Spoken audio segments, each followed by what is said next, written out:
काट लिया है,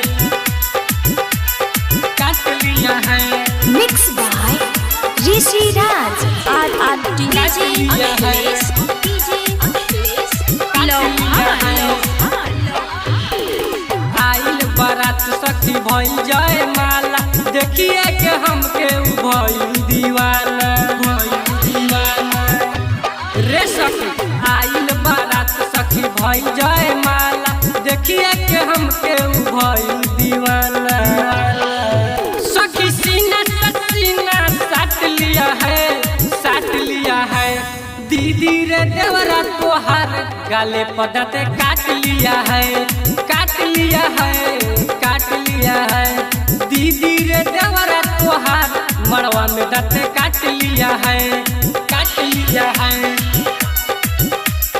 काट लिया है। Recording by RRT digital recording studio Chhadagarh. कहेला आइटम बम कितना ले कही सखी हम, कितना ले कही सखी हम। कहेला आइटम बम कितना ले कही सखी हम। आइल जब से रही डर के बहुते करेला तंग। सखी देखिए के दीदिया डांट दिया है, डांट दिया है।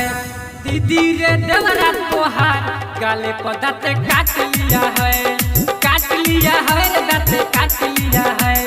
दीदी रे देवरा तोहार मड़वा में दाते काट लिया है, काट लिया है, काट लिया है,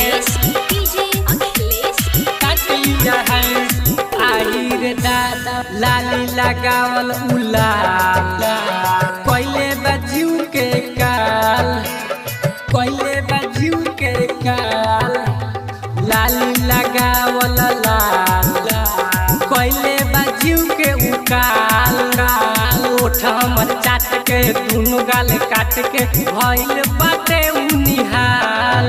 राइटर रजनीश प्रेमी फटाफट किया है, फट किया है।